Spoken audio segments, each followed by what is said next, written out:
He will be with us in a while.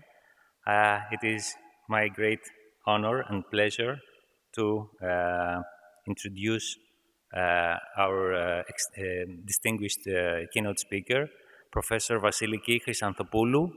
Is a leading scholar in contemporary folklore and social anthropology.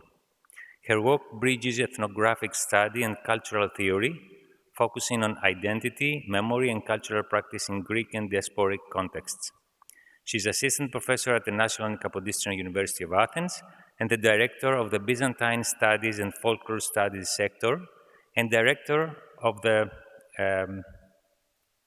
MA in Folklore Studies and Cultural Management, with a distinguished academic record from the University of Oxford to major research institutions in Greece. Professor Chrysantopoulou, the floor is yours.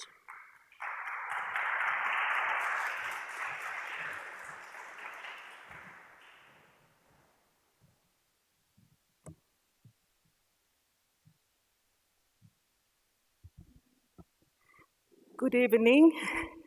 Thank you for being here. Can you hear me well? Thank you.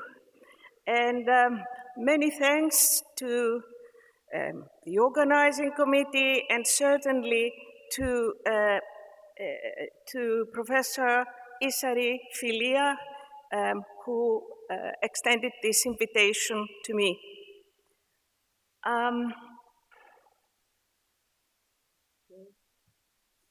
So the title,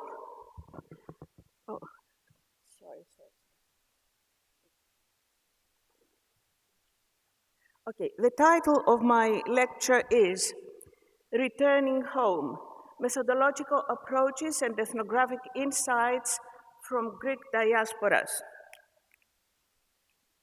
My talk is inspired by the focus of this year's ECQI Congress, Global Flows, Connections, Connections, Dialogues, and Collaborations, collaborative practices in challenging times. Such a focus captures my own research on Greek diasporas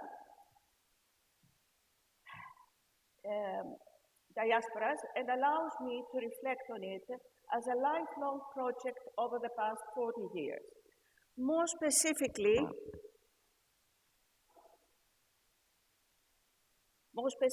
I address the topic of returning home for a Greek diaspora community in Australia, both in groups and as individuals, over a period stretching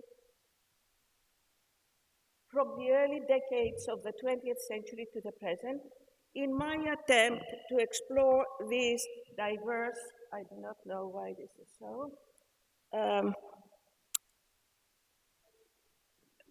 yes, but it's not here. Perhaps they sent her, they sent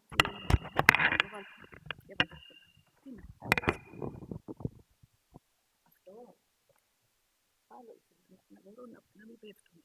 Πέφτουν να έκανε και βλακεία. Ναι, δεν χωρί. Θέλεις να φέρω το άλλο? Όχι, όχι, εντάξει. Τώρα το έχω σε μόνο του. Σε PowerPoint. Just a moment, folks.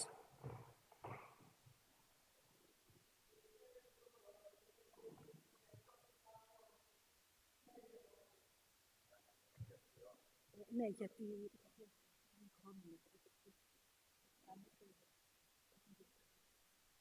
αυτό το παλιό μικρό. Γιατί άμα διαβάζει, δεν μπορεί να. Και εγώ δεν ξέρω τώρα πώς θα το στην παρουσίαση ότι δεν βλέπω και καλά εδώ πέρα. Ναι, γιατί είναι λίγο. Ναι. Η παρουσίαση έχει χρόνο προσαρμογή. Προσαρμοσμένη χρονισμό. Ναι, αλλά όμως πώς φεύγει αυτό?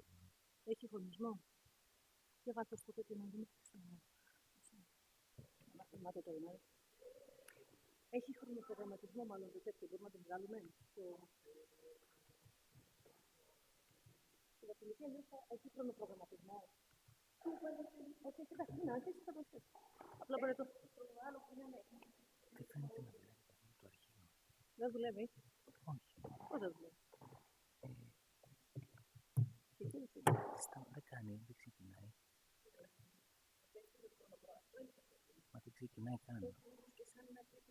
Εντάξει. Το έχετε εδώ. Τώρα θα το βάλω. Θέλετε να μου το δώσετε?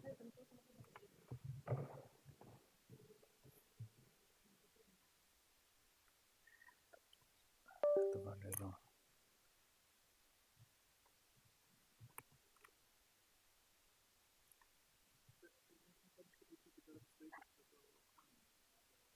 Περιμένετε, πας και μπορέσω να το βρω. Περιμένετε, γιατί εγώ δεν μπορώ χωρίς mouse. Κύριε. Ναι, ξεκινήσει. Λοιπόν, θα πάμε σε αυτό το δικό μου το external. Πάτε στο documents. Πηγαίνετε, θα κατέβουμε στο Βασιλικής documents. Ναι, λέει εδώ Βασιλικής documents. Ωραία, το βρήκαμε. Και θα πάμε στο κατεβείτε λίγο, academic bureaucracy θέμα. Ναι, και μετά θα βρείτε ένα τακτική που έχω κάνει το application τώρα.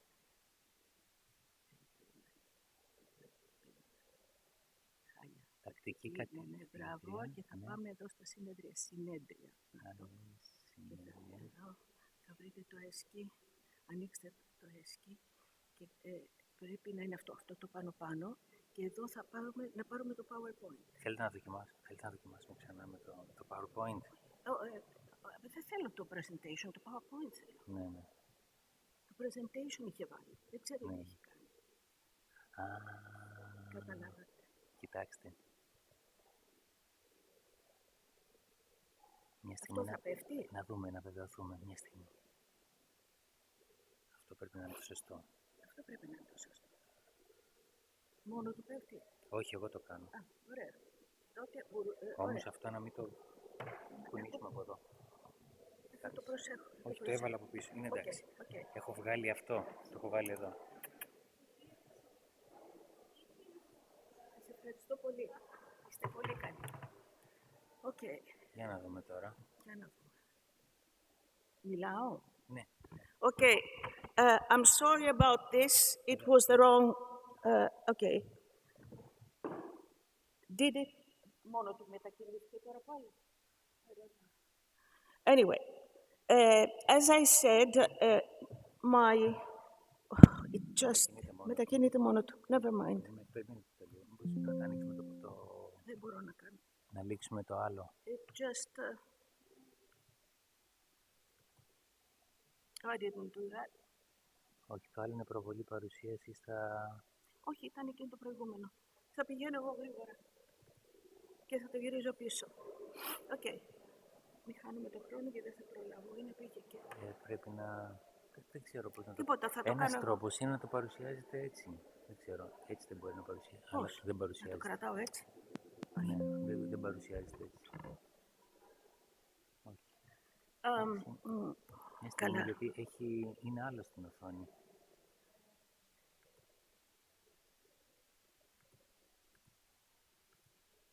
Τι είναι αυτό στην οθόνη? Είχαν βάλει μηχανισμό, δεν ξέρω τι είναι. Δεν το έβαλε. Είναι άλλο στην οθόνη. Μου το βάλανε λάθος. Και δεν κλείνει. Γιατί μάλλον έχει... Δεν κλείνει, έχει κολλήσει.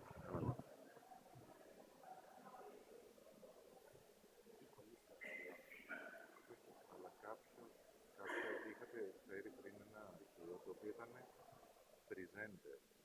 Ναι, άνοιξε το presenter προηγουμένως, αλλά δεν μπορεί να σταματήσει. Γιατί σε όλο το... Αυτό είναι το κλείσετε, αυτό θέλουμε. Αυτό εδώ. Αυτό εδώ, αλλά να μην πέφτει μόνο του. Ή το διαβάζω. Να δούμε τώρα αν θα πέσει.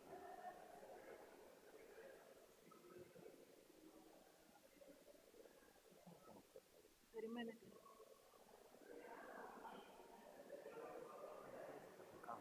Να, μόνο του καλά. Μόνο.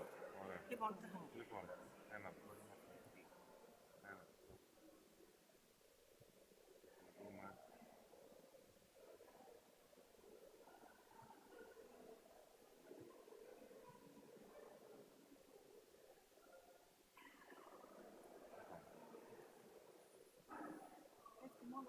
Πέφτει μόνο του και δεν προλαβαίνω να διαβάσω και πώς. Αυτό κάνω, αλλά είναι πολύ ενοχλητικό. Αυτό θα κάνω, άμα δεν γίνει τίποτα.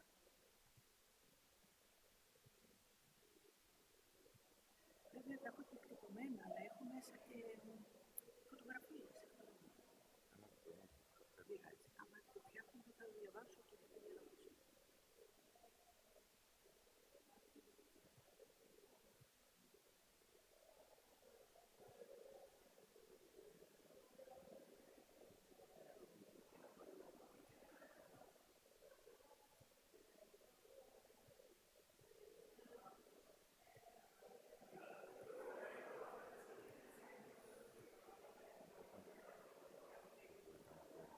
Τώρα δεν προχωράει. Γιατί είναι μάλλον λάθος το αρχείο αυτό. Δεν το ξανακάνει αυτό το πρόβλημα. Τότε αφήστε το, θα πηγαίνω μπρος πίσω, τι να κάνω. Δεν θα μπορέσετε να βολευτείτε έτσι. Θα διαβάσω. Ναι. Θα διαβάζω το κείμενο και όταν φτάσω στις φωτογραφίες θα πάω. Αλλά βάλτε μου... Ξέρετε να το κάνετε αυτό.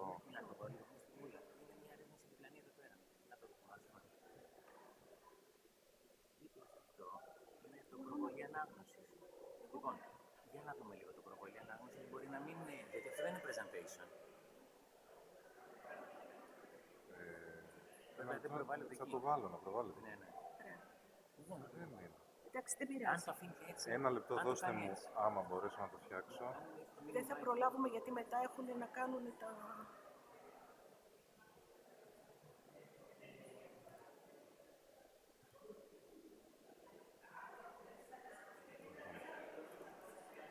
Αφήστε το, θα το διαβάζω και όταν φτάσω στις φωτογραφίες... Λοιπόν, θα το κάνετε με το πάνω κάτω και τώρα δεν θα αλλάζει. Θα είναι κανονικά. Με το πάνω κάτω. Okay.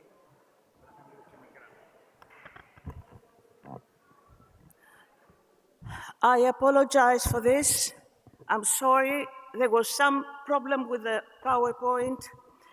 I'll try to go faster, and I hope it won't take me back. So, as I said, the focus of my talk captures my own research on Greek diasporas and allows me to reflect on it as a lifelong project over the past 40 years.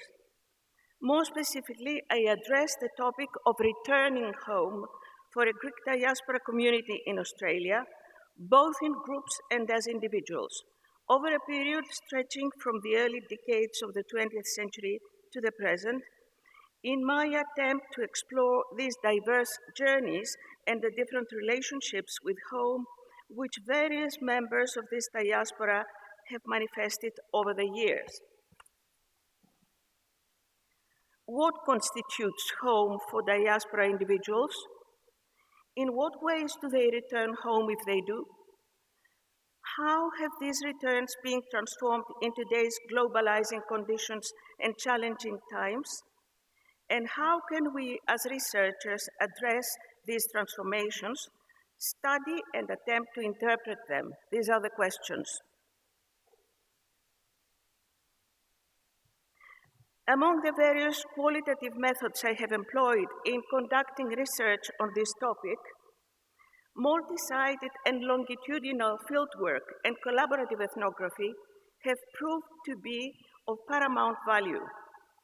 In my talk, I will consider the stories of Greek migrants and their descendants who return home physically or mentally and emotionally, or all of them, according to their circumstances and worldviews.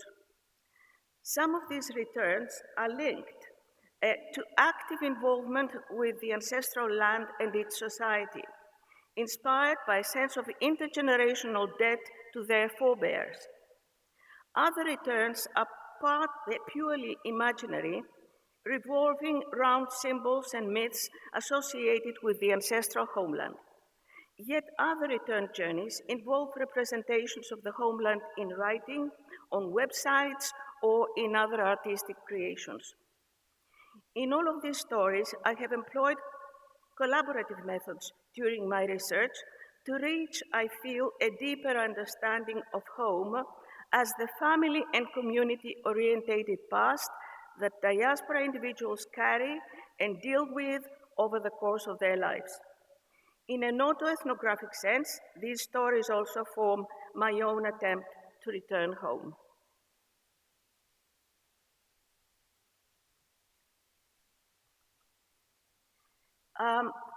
Key terms and definitions. I employ the term diaspora in a non-essentialist, non-substantivist manner to mean a category of practice used to make claims, to articulate projects, to formulate expectations, to mobilize energies, to appeal to loyalties in the manner suggested by Rogers Brubaker. Homeland orientation is crucial to the definition of diasporic identities. Such an orientation involves maintaining a collective memory or myth of the homeland, viewing the homeland as the true ideal home, making constant efforts to ensure that the homeland flourishes, and finally, drawing on the homeland as a means of shaping diasporic identity.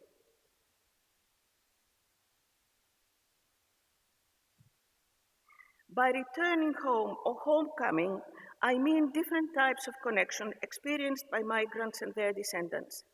It includes a physical return to the ancestral land, either temporarily or permanently, but it also refers to transnational, internet-mediated connections with this land, which nevertheless express diasporic individuals' spiritual and symbolic return to their ancestral homeland. The terms ancestral return, ethnic return, roots migration, and counter-diasporic migration have been proposed by scholars with an emphasis placed on diasporic individuals' physical return to their ancestral homelands by Christo and King.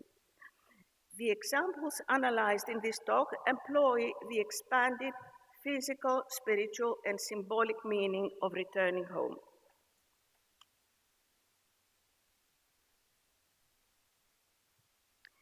The case study explored in this talk, Greek Australians hailing from Castellorizo. This presentation is based on longitudinal and multi-sited ethnographic research among a group of Greek migrants and their second and third generation descendants originating from the island of Castellorizo in Greece and now settled in Western Australia. I conducted my initial fieldwork between 1984 and 86 with this community in Perth, Western Australia, which led to a doctorate in social anthropology at Oxford University.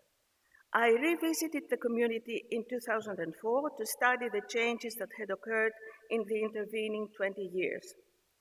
I have been following this community since then, focusing on the transnational bonds which have developed between the Castellorisians of Australia and those settled on Castellorizo, as well as among the wider Castellorisian diasporic community.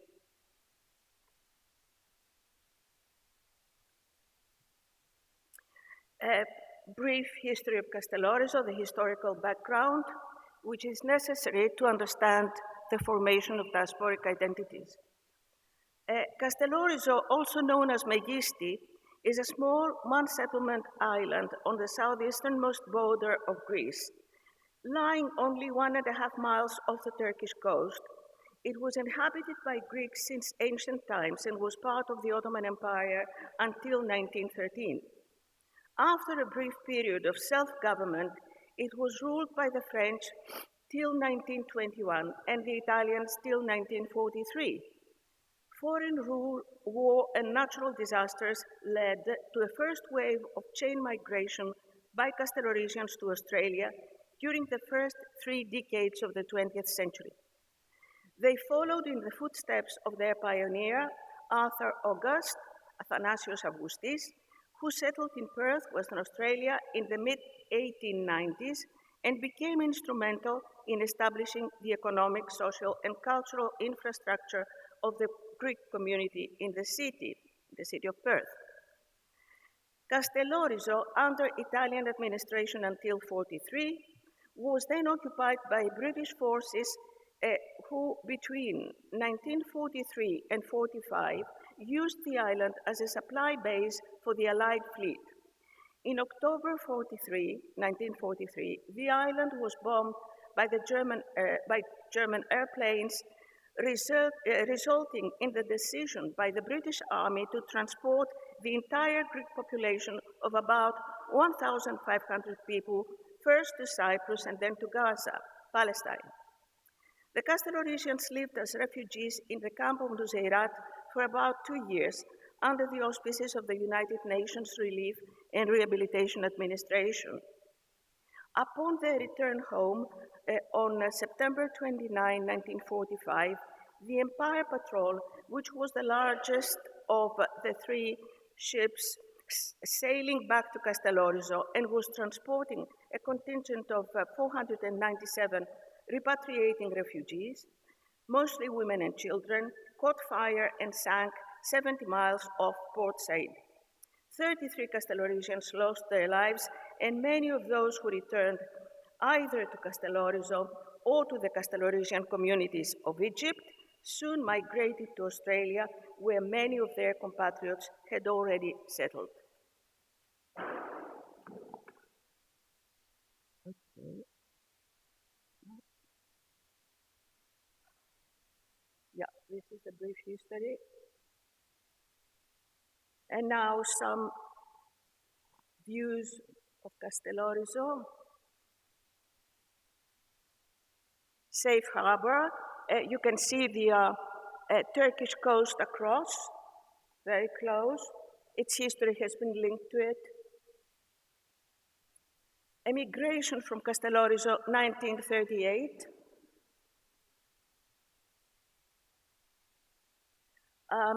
The Castellorisian migrant settlements in Australia, there are about, I would say, about 70 to 80,000 people of Castellorisian descent in Australia who have settled in all the big cities. Whereas on the island there are about 500 people. It's a small island anyway. This shows Castellorizo magnified, of course, and on the right, I mean, you see where the Gaza is, where they lived as refugees for about 2 years and a bit. Castellorizo devastated in 1945 after the fire that broke out on the island. It left the island in ruins. I mean, this is Castellorizo old photo, 1944, before the fire. You see how thickly populated it was. And the Castellorisians had also kind of merchant colonies across the Lycian coast and also in Egypt, because they were great traders in the Eastern Mediterranean.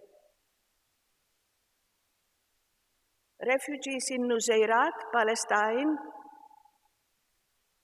The Empire Patrol boat on fire. Yes. Evacuation.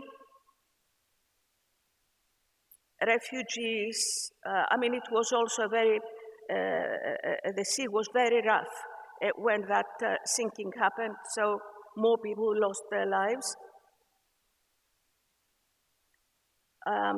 They were saved by this aircraft carrier, the Trouncer. Now this photo is from inside the Trouncer. Okay, creating sites to remember the war trauma. Among the Castellorisian refugees who left for Perth was Paul Boyadis, then a young boy who took with him the memory of the event and a photograph showing him with another couple of refugee children walking barefoot in Port Said after the shipwreck. Boyadis went on to become a doctor in Perth and embarked on a systematic effort to keep the memory of the shipwreck alive as part of Castellorisian history in Australia. In collaboration with other Castellorisians, he organized memorial services, promoted the publication of articles in Australian newspapers on the anniversary of the shipwreck, and co-wrote a book in collaboration with the second-generation Castellorisian historian, Nicholas Papas. Finally, he embarked on the creation of a website, www.empirepatrol, the name of the boat.com, in which the events of the evacuation of Castellorizo in 1943, of the refugee years in Palestine, and of the shipwreck have been recorded through narrative, poetry, and photographs. This site is much more than a lieu de mémoire, a site of memory of the shipwreck.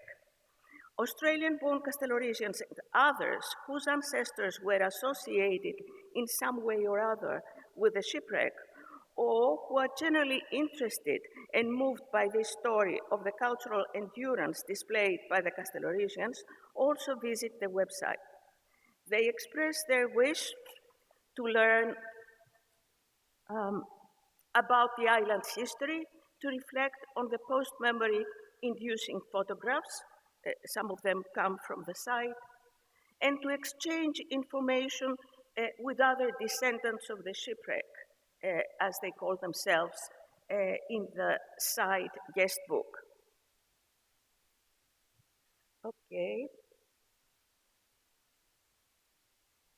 This is the photograph from the periodical Image, Sinistre en Mer, and at the top right corner, as I look at it, you can see Paul Boyadis. He's the boy in the middle, and the one who created the memory site, the digital memory site.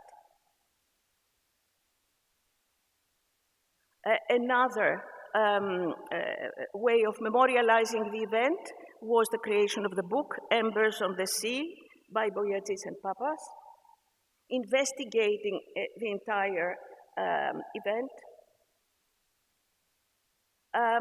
Other sites of memory, this is on the island of Castellorizo in memory of those perished. It was raised there by the Castellorisians of Australia and of the island, and it's got the names of the 33 people who had perished. Now, this is the Castellorisian, in the house of the Castellorisian Association of Western Australia. I visited them in 2004. I gave a talk, and these people were among the people who created the memory site. The man with the tie is Paul Boyadis. He's much older now. Some of the pages of the website, the Odyssey, camp life as refugees, lots of oral history in them. 40th anniversary of the Empire Patrol disaster. I was present in that one in 1985, and this really created a connection between me and these people who became my collocutors. The guest book, where descendants of Castellorisians put down their views, their knowledge, asking questions, etc., about the Empire Patrol shipwreck and the history of Castellorizo. Okay, Australian-born generations return home. Beyond the homecoming effected by ensuring the preservation of the memory of the war vicissitudes and of those perished in the post-World War II shipwreck, other kinds of returns home of the Perth Castellorisians started to take place. In the mid-1980s, very few first-generation Castellorisians were visiting Castellorizo, with several declaring to me that they preferred to remember it in a state of prosperity. From the 1990s onwards, however, Castellorisians began to return systematically, a process that may have been stimulated by the idyllic picture of Castellorizo given in the highly successful film of the time, Mediterraneo, which encouraged tourism. In addition to migrants, mostly aged, who returned, it was mainly second and third generation Castelorisians who undertook these pilgrimages to the ancestral homeland. They wished to discover their roots and become physically acquainted with this central symbol of their identities, transmitted to them through family and community narrative and practice in Australia. Some Australian Castelorisians have attempted to restore and get their ancestral houses back through legal channels, while others have simply bought land and built new houses on Castelorizo, thus contributing significantly to the island's economy. So Castelorizo has become revitalized by its returning diaspora, which is mostly second and third generation people. Now, at the beginning of this century, several Australian-born Castelorisians started conducting their weddings on the island, and did so employing Castelorisian wedding customs and rituals. They brought along their families and close friends to strengthen their bonds with the place and with the imagined community of their ancestors who had once lived on the island. The case of Basil Obil Zembilas, a second-generation Castelorisian and former Lord Mayor of Perth, whose marriage to a non-Greek Australian took place on Castelorizo in September 2009, was typical of this trend. As he said to me in answer to my questions about his decision, he wanted to honor his mother, who had been separated from her parents and siblings at the age of 5, when her family migrated to Australia, leaving her behind with the grandparents. I quote from his email: "Perhaps my favorite moment from a historical sense and in terms of uniting the present and the past came just after the wedding ceremony itself. Just as many Castelorisian wedding parties had done, including in 1927, my paternal grandfather, Basil Sembilas, and his bride, Dialekti Boyadjis, and their wedding party and guests, my bride and our wedding party and guests posed for a photo on the school steps next to the church of St. Constantine and Eleni. We may not live in Castelorizo anymore, but that doesn't mean we have forgotten what it means to be Castelorisian. Like the symbol of the island, which we used in our wedding invitations, we continue to honor the cross, the anchor, and the heart of our ancestors. This is the symbol of Castelorizo: the cross, faith, the anchor, and the heart. Okay, Elpida, anchor and the heart, hope and love of our ancestors. So here, I'll show you some of these wedding rituals which are performed by second and third generation Castelorisians on Castelorizo, Australian Castelorisians, most of them mixed marriages.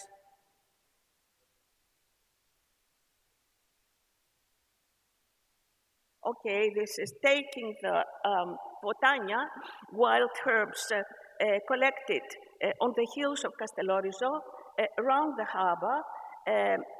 This man is holding them in a cloth, taking them round the harbor of Castelorizo. You can see the bride and groom while singing, and all these are rituals invoking fertility for the new couple. The groom is this tall guy. They are you can see the botania that I told you about. Now, on the island of Castelorizo, they are singing songs all together because they cannot read Greek, or with great difficulty, they sing out of transcripts. But the songs are the botania songs that I told you about for fertility. Now, this is blessing of the groom's and the bride's clothes and shoes, which takes place there, and they are covered in many cases because this is, I mean, there is always the fear of the evil eye, and because the bride and groom are in a transitional stage between being unmarried and getting married, they are vulnerable, therefore we have all these rituals of protection. The bride she is Castelorisian, she is washing the groom's hair, another one. And this is the photograph that Basil was talking about, the entire wedding party in front of the Sandrapia Astiki Scholi, which is the school of Castelorizo, and this is the photograph, which is similar to what they used to do in the past.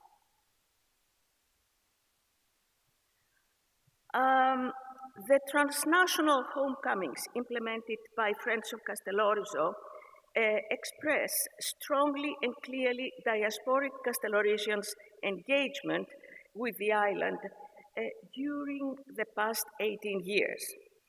This charitable organization, FK, Friends of Castelorizo, was created in 2007 by Australian Castelorisians. Its vision and core purpose is to help create a positive future for Castelorizo, recognizing our proud heritage and giving something back to the island of our forebears, it says. This is its motto of the Friends of Castelorizo. Its main focus is the exploration and transmission of Castelorizo's heritage, which this organization endeavors to achieve transnationally through collaboration and exchanges between diaspora and islander Castelorisians. Their engagement with the island is ecumenically orientated, as they wish to work together with all those who love and are committed to the island. Their cultural projects since 2008 have included a youth festival held on Castelorizo in the summer and viewed as an opportunity for Australian children and teenagers to immerse themselves in their cultural heritage on their ancestral soil, and comprising a crash course in dance, music, art, language, history, walking tours, and architecture. They endeavored to promote publications on literature inspired by the environment and history of Castelorizo. In 2010, Friends of Castelorizo published Castelorizo My Odyssey, a bilingual children's history in which Castelorizo itself, as a character, the island, tells its own story. The purpose of this book is to pass on the cultural knowledge linked to their background to all Australian children and teenagers whose origins are from Castelorizo, as well as to children born on the island. Interestingly, the island narrates the story of diasporic Castelorisians' return to their ancestral island and their transnational engagement with it on its final page. It says, "My people, who I thought had gone forever, were now coming back." It's the island talking. "Many found their family homes, old stone ruins, and rebuilt them in beautiful colors. The 21st century brought the hope of new prosperity for my people. I realized that my people would always leave for some reason or another, but they would once again return. My odyssey is one of leaving and once again returning."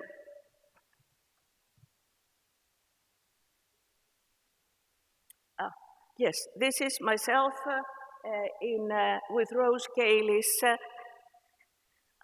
common friend, a second-generation Castelorisian from Perth, actually in Perth, on Castelorizo, sorry.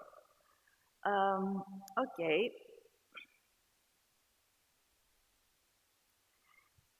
I conceptualize heritage as a social cultural process and practice rather than as linked to a specific thing or essence. It concerns the ways in which individuals and groups actively position themselves in relation to places, buildings, and stories, thus becoming a way of knowing and viewing things. Individuals and groups reinterpret aspects of their past and present lives and environments and reevaluate them as resources, thus reacting to the values and needs imposed by today's consumerism and globalization. Heritage is concerned with us as we are now, rather than as we were in the past. It is a process of self-knowledge, self-evaluation, modification, and claim of a cultural background. Butler and Rowlands define it as the way in which a group slowly creates a collective identity by narrating stories about itself.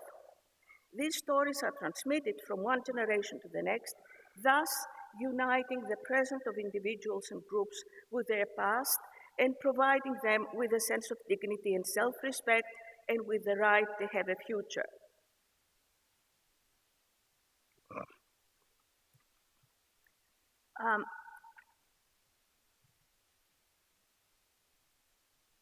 Marilyn Chola, now I've got some examples, other examples. Return home, but I need also to ask what about time? Am I all right? Philia? Because we started late because we had a problem here.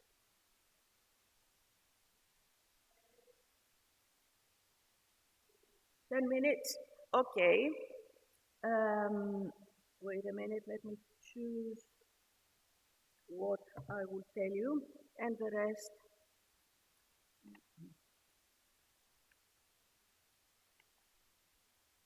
Okay, I will skip one of my cases, Marilyn Tsolaki's.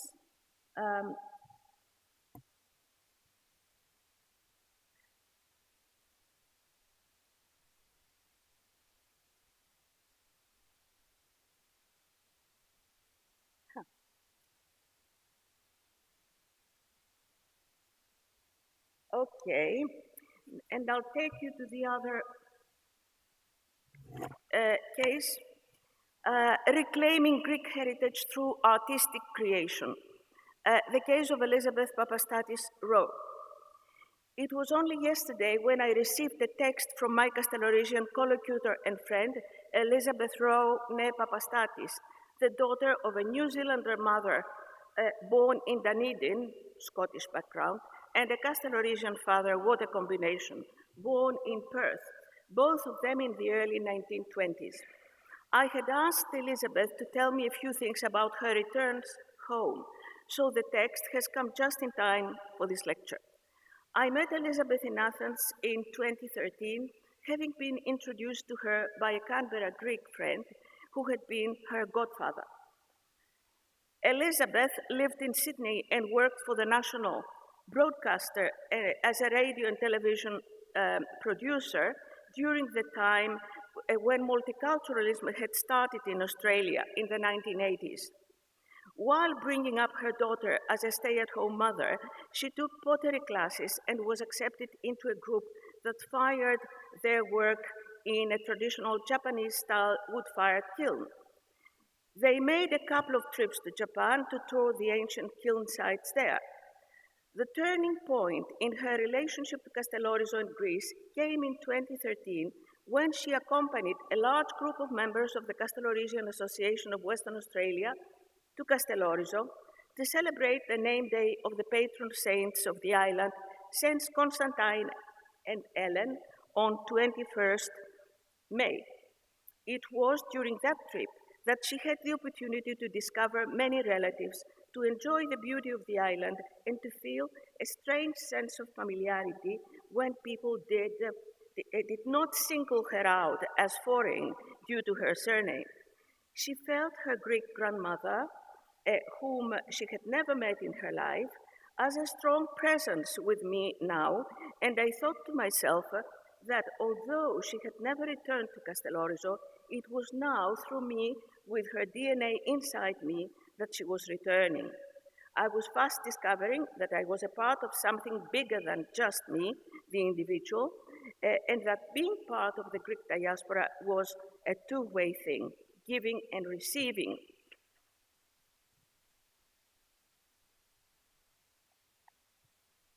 I cannot see. Wait a minute. Πόσα? 4. Well, let me see what I can do. Okay.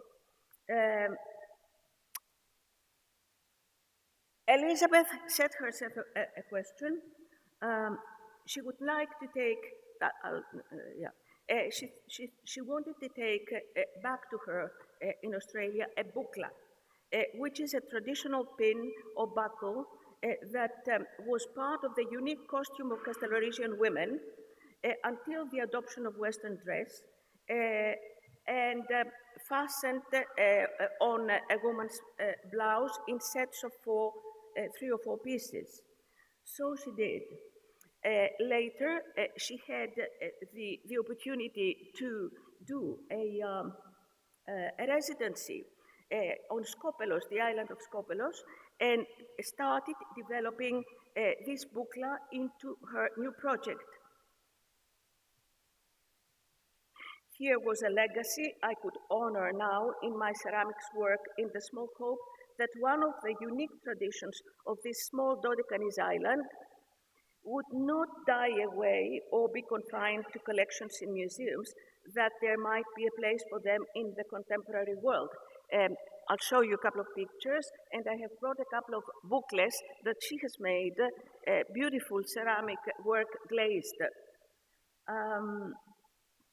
And she says,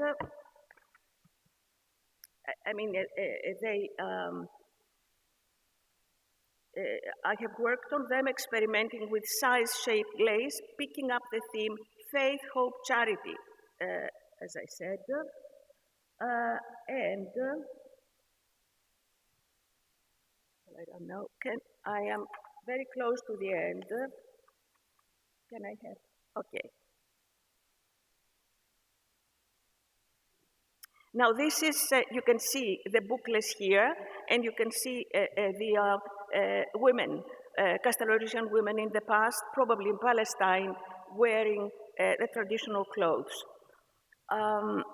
And here, Elizabeth in her studio, and Elizabeth with Marilyn, they are second cousins, discussing. Another example,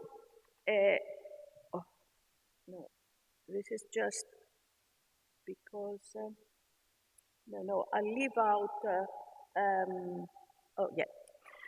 No, this I think is useful. Another example of artistic creation, this time from Connie Gregory, Melbourne. It's an artwork on the topic of modern day Odyssey. The artist exhibited this work with the following text: time and place change, from the known to the unknown, the diaspora scatter. It was inspired by Anastasia Gesa-Liberiadis' poem, Ithaca Now. This lovely poem to me recalls Arjuna Padurai's work on the 5 dimensions of global cultural flows, namely ethnoscapes, technoscapes, financescapes, mediascapes, and ideoscapes. The fluid movement of people, technology, finance, media, and ideas. And I'm finishing.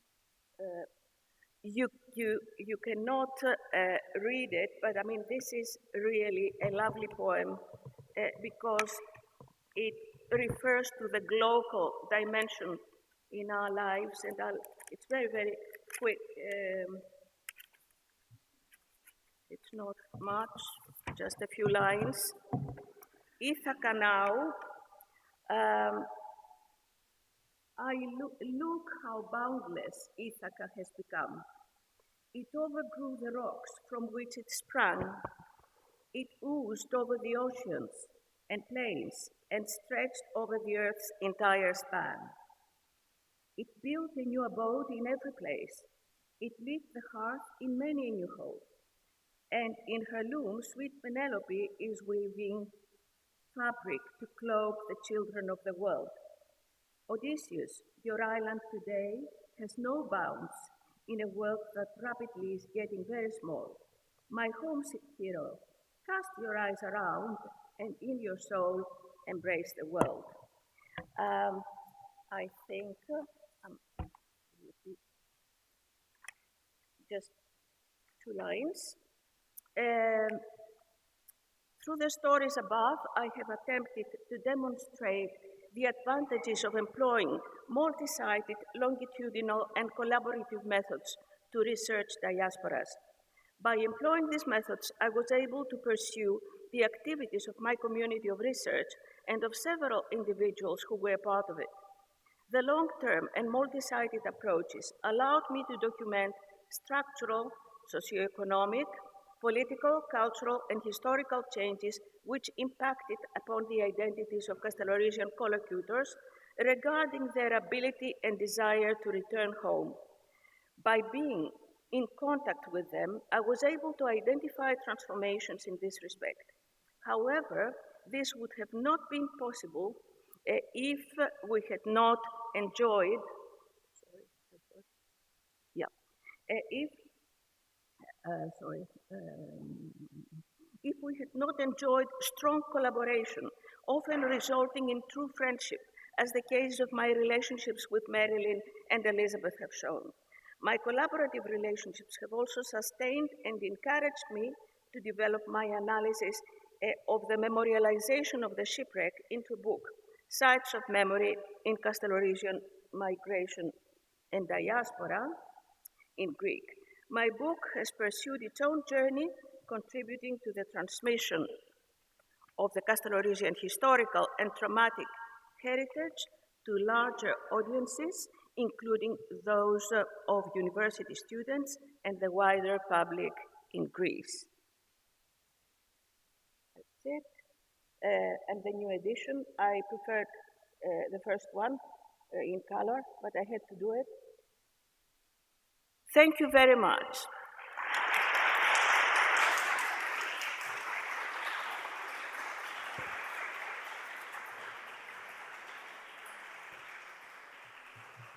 And presumably, Philia, we will have to move on to the, I just want to remove this.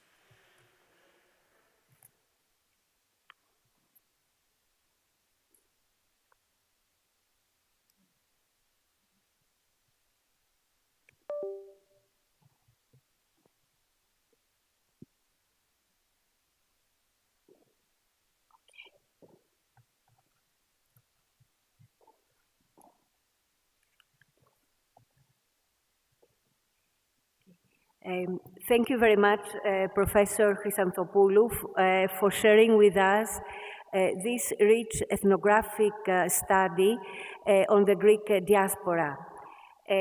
Before I give the floor to the chair of the ENQI network, Carol Haynes, so that she passes the Congress to the next organizers, I would like to thank the local organizing committee, the steering committee of the European Network of Qualitative Inquiry, the volunteers who are here with us, please stand up. Our student volunteers, I have to...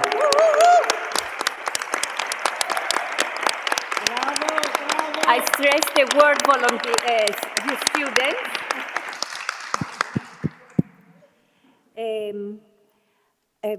Also, the people of the organizing office, Symvoli, and all of you participants that are the life of this Congress. Thank you very much.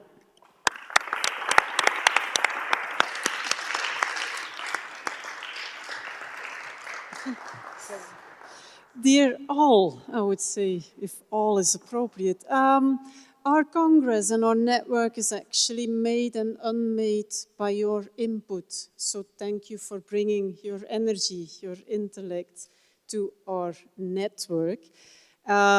Because you're kind enough to share your knowledge, you're also kind enough to sort of put it into a different perspective. We hope to be able to send you home with new perspectives that allow you to see the spot where you come from research-wise differently when you return home.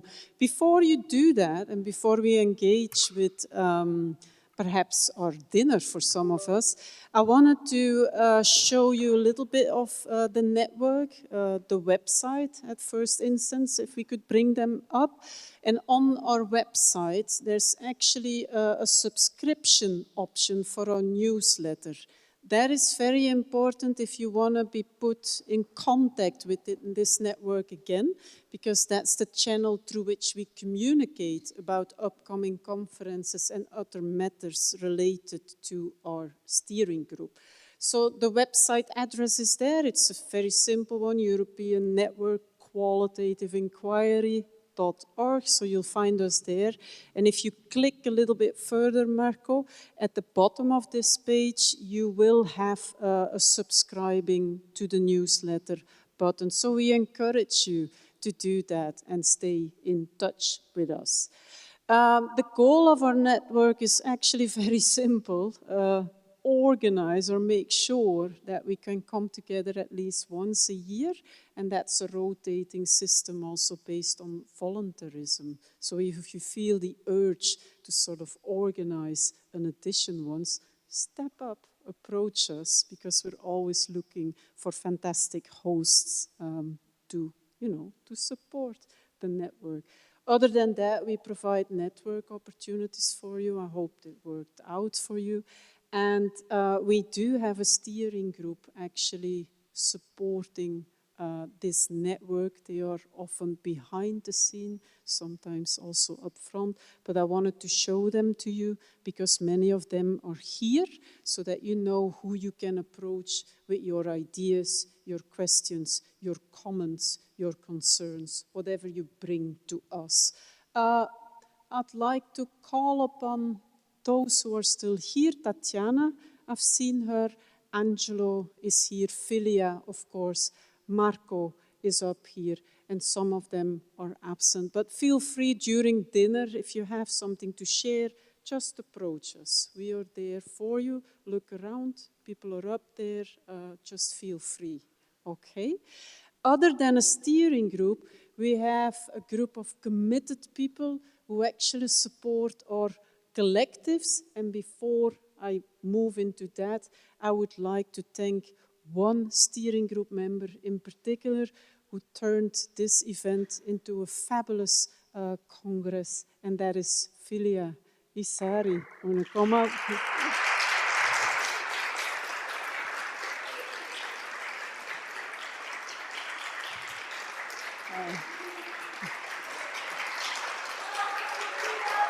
Bravo.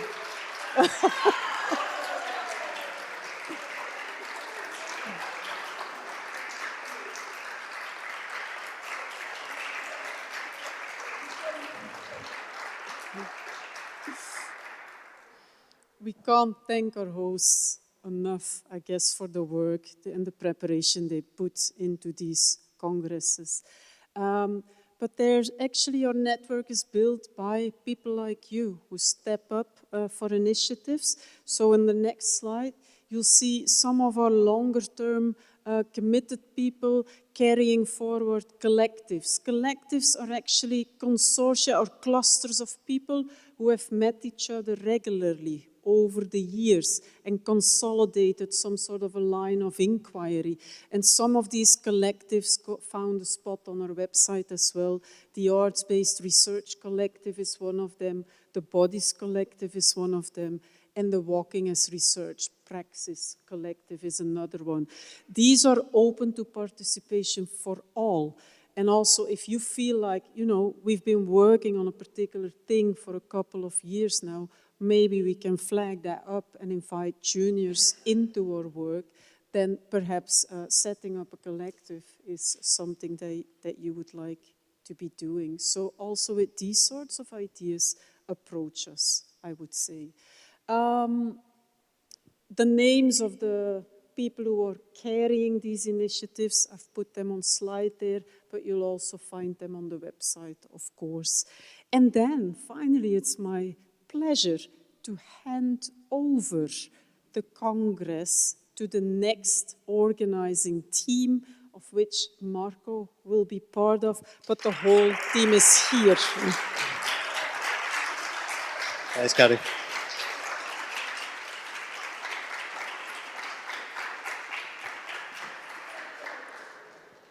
Thank you, thanks so much. And well, as many or some of you may have guessed, next edition of this Congress will take place in Seville, in Spain.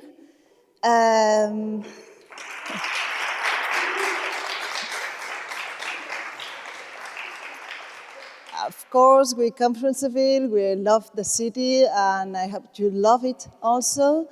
And I think it can provide some insight into the conference as for geographical and historical reasons. Seville is like a point of nexus between Europe, the north of Africa, the Mediterranean, and the Atlantic. So we would like to stress this feeling of point of connection. So the dates for the conference will be on January from 12 to 15, and it will be hosted by two universities in Seville, by Universidad Loyola Andalucía and from the University of Seville. So we will have to navigate between these two institutions. You'll see it's going to be organized, so it's going to be easy. But I think it's the first time the ECQI is held by two different institutions, so it's a challenge for us, and we hope you will enjoy it. Wonderful. Thanks, Alejandra. Yes. When we started to design the topic for the conference, we were inspired by this image. We were inspired by this image. It provides us an inspiration about connections and about flow, about ongoing, and about relations. Yes, and on this background of this ongoing rhizomatic becoming, we present the theme of next conference, which will be qualitative inquiry in a post-foundational era. Methodologies, ethics, and care as relational future making. So you can see it's a very exciting theme that probably a lot of us can relate to, and we warmly welcome you to submit papers that unsettle methods, that talk about ethics as situated relationships, and brings care back or in the research practice. And so care as an epistemic and political move. We have some specific dates that we would like to share with you. Just a sec. Here. So the call for paper will open on March 3rd. The submission deadline will be at the end of summer, on September 9th. And then about a month later, there will be notification of acceptances. We very much welcome, as usual, your suggestions for the conference, suggestions about different presentation formats, suggestions about workshops. As you know, we are a very inclusive community, so and we like to experiment, to try new things, to be innovative. So please feel free to contact us with your ideas. Here, this is a particular event that of course, we keep up with the tradition of this conference of offering a specific workshop, or possibly more than one, that refers to the local culture. And so in Helsinki we had saunas, and here, was that a workshop related to the local culture? Well, doesn't matter.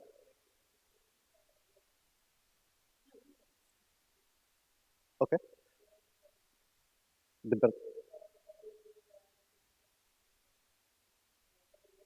Okay. Fantastic.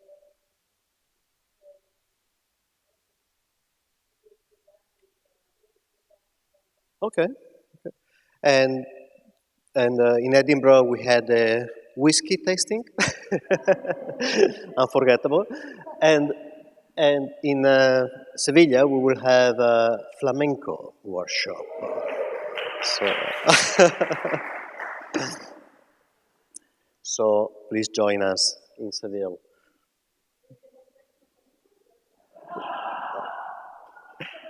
Well, that's.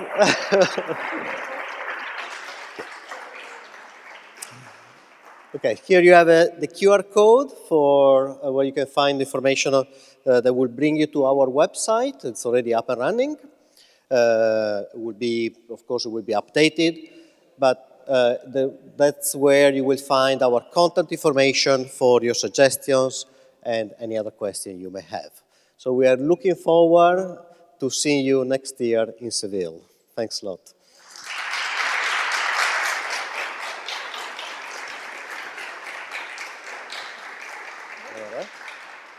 Ahora nos toca a nosotros. So I was. You want to say that about the dinner? Or? And for the dinner, if everybody comes, so okay, yeah. So. No, so yeah. See you tomorrow. Thank you. Thank you.